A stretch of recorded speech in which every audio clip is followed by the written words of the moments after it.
지금 정도의 하락 속도 이 부분으로 유지될 가능성이 있다. 이렇게 이제 봐야 되고요. 지금까지 보면 20% 내지 25% 정도 하락을 했기 때문에 추가적으로 그 정도 내려가게 되면 대체적으로 봤을 때는 어느 정도 이제 바닥을 만들면서 그 다음서부터는 이제 옆으로 쭉 기는 이런 이제 상황이 나온다라고 봐야 되겠죠. 그런 측면에서 봤을 때 아직까지는 야 이거 가지고 좀 되겠네 이런 생각이 드는 거죠. 그래서 제가 봤을 때는 여기에서 부동산 가격이 하락을 멈추고 다시 상승이 이거는 좀 너무하다라는 생각이 듭니다. 아, 네. 최근에 좀 시중금리가 낮아지고요. 예. 거래량이 늘면서 그리고 또 이제 실거래가도 조금 올라갔더라고요.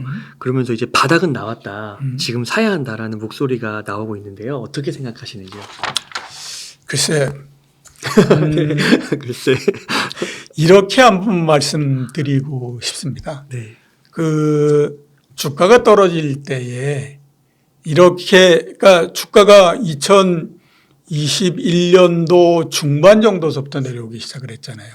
지금이 2023년도 초니까 하락을 하고 바닥을 기고한 게 벌써 1년 반 넘었지 않습니까? 그리고 앞으로도 보면 2년이 될 때까지 즉 올해 8월 정도가 될 때까지도 특별하게 어떤 변화가 있을 것 같다라는 생각이 안 들잖아요.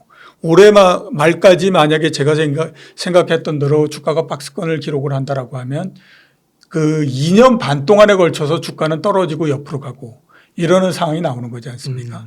그러니까 주식도 이런데. 주식도 이런데. 그 부동산이 떨어지면서 바닥을 찍고 그냥 쭉 이렇게 올라갈 거다라고 생각하는 거는 제가 생각했을 때 그건 너무 좀 그 쉽게 생각하는 거 아닌가라는 생각이 들어요. 그러니까 부동산 같은 경우가 지난 한 6년 뭐 이 정도에 걸쳐서 계속해서 상승을 해왔기 때문에 지금도 보면 부동산에 대한 그 기대도 굉장히 많고요. 또 이제 부동산을 바라보는 사람들의 시각도 기본적으로 이게 올라간다라고 하는 그 쪽에 서가지고 계속해서 얘기를 하는 형태가 됩니다. 이제 그렇게 되다 보니까 자연적으로 조금 떨어졌다가 이게 주춤하면 드디어 이제 바닥에 도달했구나. 그러면 이제 올라가는 거고 이제 올라가게 되면 뭐 그 2022년도 초의 가격으로서 빠른 속도로서 회복을 하겠지. 이런 이제 생각들을 많이 갖는 거거든요. 네. 근데 가격이라고 하는 건 그렇게 가는 게 아닙니다.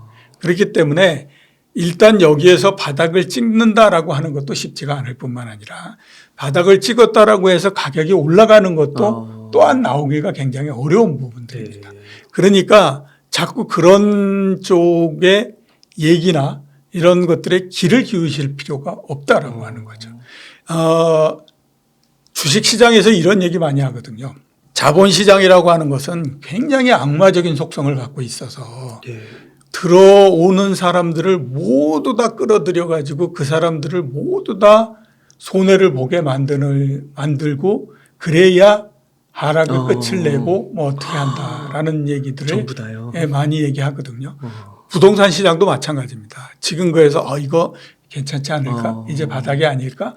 라고 해서 하는 사람들을 다 끌어들여 가지고 그 사람들도 모두 다 손해를 보게 만들고 그래서 모두 다가 퍼져버리는 형태가 되고 이럴 때까지 가격을 끌어내려서 어렵게 만든다라고 하는 거죠. 그래야 그 다음에 바닥을 만들고 뭘 하건 하고 그 다음에 이제 뭐 방향을 바꾸고 뭘 이런 일이 벌어지는 거라고 봐야 되거든요. 그런 측면에서 봤을 때 아직까지는 이거 가지고 지금 되겠나 이런 생각이 드는 거죠. 그래서 제가 봤을 때는 여기에서 부동산 가격이 하락을 멈추고 다시 상승이 이거는 좀 너무하다라는 생각이 듭니다. 네.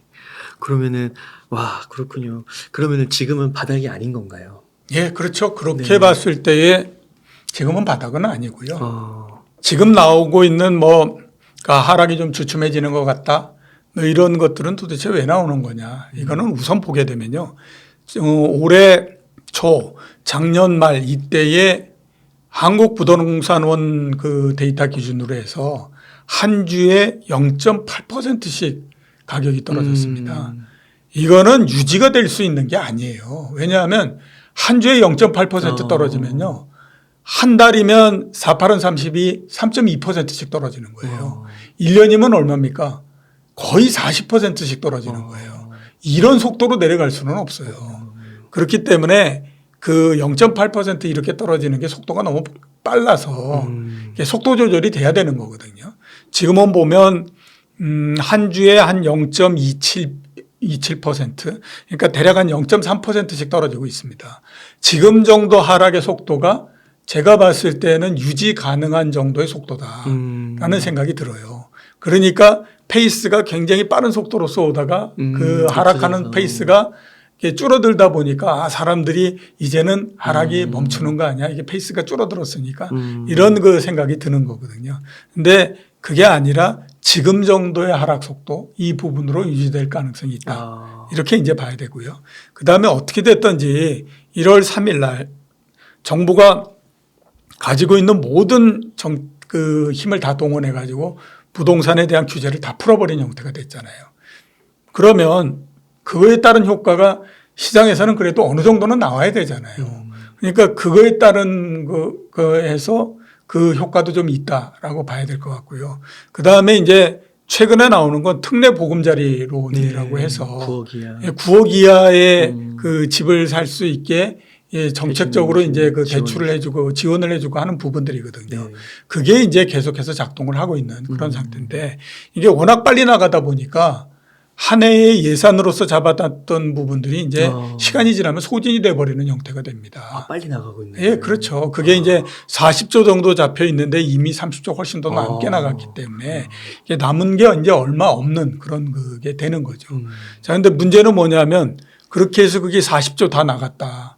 그러면 아니 특례 보금자리론의 예산을 더 확보하기 위해서 이 추가 경정 예산을 편성할 수는 없는 노릇이잖아요. 그렇죠? 네. 그렇게 되면 그 재원이 떨어지기 때문에 그거를 더하기가 굉장히 어려워지는 형태가 되는 거죠. 그러네요. 그러면 그거에 의해서 발생하는 수요나 이 부분들도 상대적으로 약해질 수밖에 그러네요. 없죠. 예.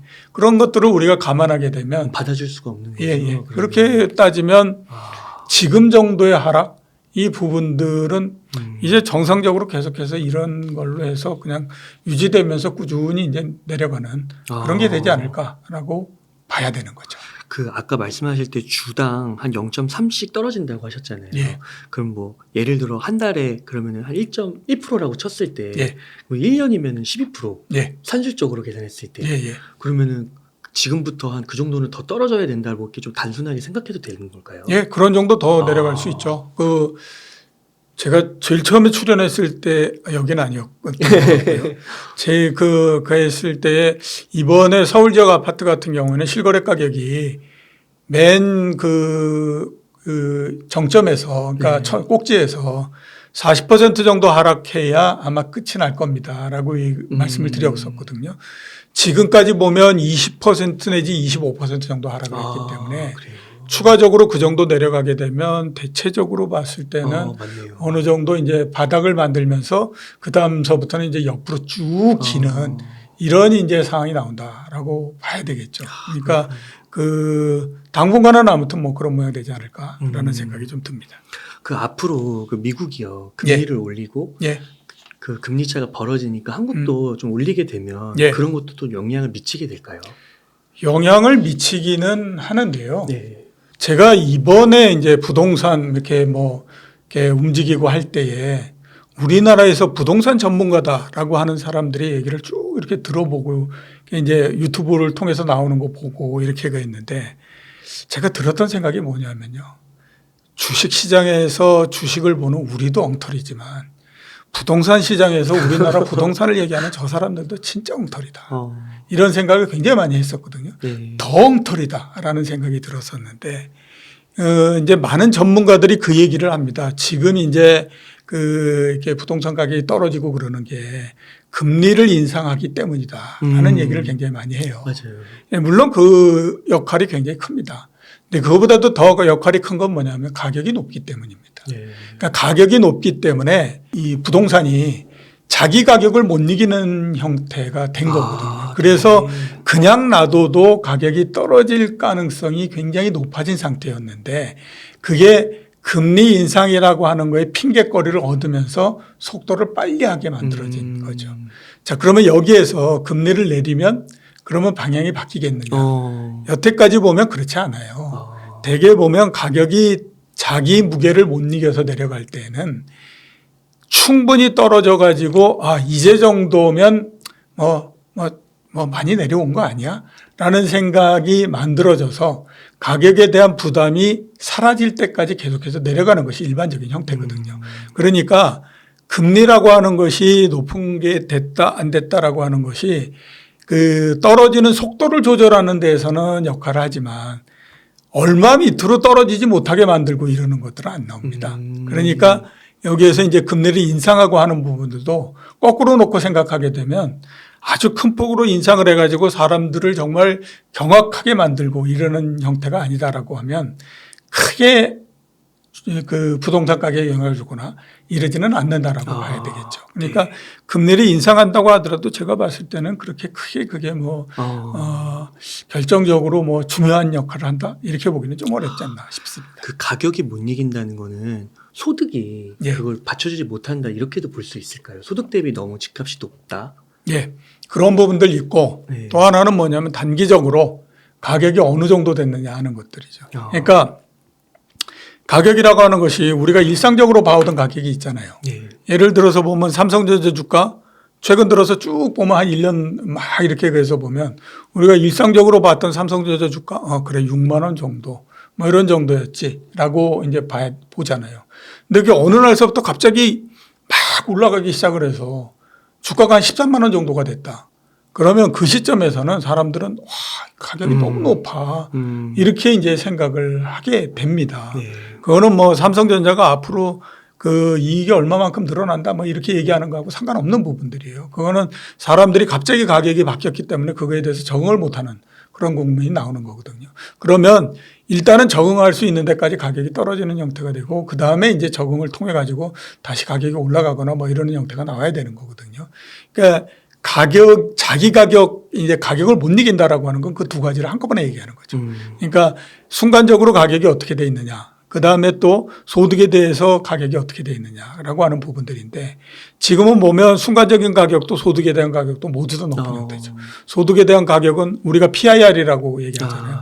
소득 대비해서 부동산 가격이 어떻게 돼 있느냐. 소득 대비해서 13점 몇 배 이렇게 돼 있거든요. 그게 평균적으로 봤을 때에 이번에 출발하기 전에 한 9배 정도였습니다.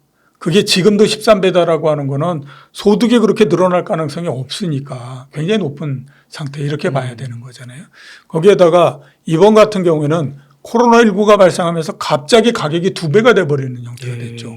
그러니까 사람들이 느끼는 체감의 가격은 너무 높아져 있는 형태가 되니까 그거에 대한 부담이 덜어져야만 되는 거죠. 그게 덜어져야 되는 것까지를 우리가 같이 감안하게 되면 당연히 봤을 때에 이게 만만치 않다 이렇게 이제 봐야 되는 거죠.